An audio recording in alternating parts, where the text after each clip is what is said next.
বিসমিল্লাহির রহমানির রহিম। আসসালামু আলাইকুম। আমি সবার সুস্বাস্থ্য কামনা করি এবং আজকে আমি একটা ফটোশপের ভিডিও নিয়ে আসলাম।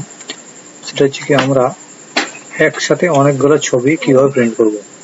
আমি যেটা বোঝাতে চাচ্ছি যে আমরা এই যে ছবিটা যা আছে, এই ছবিটা আমি মুভ টুলে গেলাম। মুভ টুলে যে এই ছবিটাকে আমি এখান থেকে নিয়ে একটা এ4 পাতাতে নিলাম।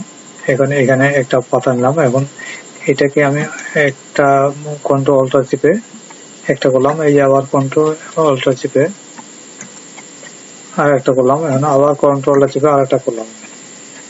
এটা যে আছে আমি এটাকে চারটাকে এক লেয়ারে কেমন করে নিব, এটা নিলে কিছুই করার দরকার নাই। আপনারা এখানে যে লেয়ার বক্স আছে, লেয়ার বক্সে যাবেন, এই যে এখানে একটা ক্লিক আছে, এখানে একটা ক্লিক করবেন, এখানে একটা ক্লিক করবেন, লিঙ্ক তৈরি করে নেবেন। এই দেখেন লিঙ্ক তৈরি হয়ে যাচ্ছে। হ্যাঁ, আমি ব্যাকগ্রাউন্ড পেজটা নিব না, এই দেখেন অলরেডি লিঙ্ক তৈরি হয়ে গেছে। এখন আমি কন্ট্রোল এই যদি চাপি তাহলে এই দেখেন এটা লিঙ্ক হয়ে গেছে। এই দেখেন এটা এখন আমি এটা নিয়ে বেরোতে পারছি। এখন এটা রাখলাম, রাখার পর আবার এবার মুভ তুলে রেখে কন্ট্রোল অল্টার চেপে এখানে একটা নিলাম।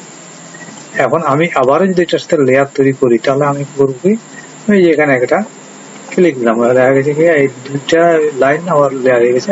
কন্ট্রোল দিলাম, দেওয়ার পর এই দেখেন আমি আবার দেখেন আমি এই যে এটা দুটো লাইন আবার লেয়ার হয়ে গেছে। আমি আবার এখানে কন্ট্রোল অল্টার চেপে আবার লেয়ার তৈরি করে নিতে পারবো। এইভাবে আপনারা একটা ছবি থেকে অনেকগুলো ছবি লেয়ার তৈরি করতে পারেন। সুপ্রিয় বন্ধুরা, বিষয়টি যদি আমার ভালো লাগে অবশ্যই আমার চ্যানেলটাকে সাবস্ক্রাইব করবেন, লাইক দিবেন। সবার সুস্থ দীর্ঘায়ু কামনা করে এখানে শেষ করছি।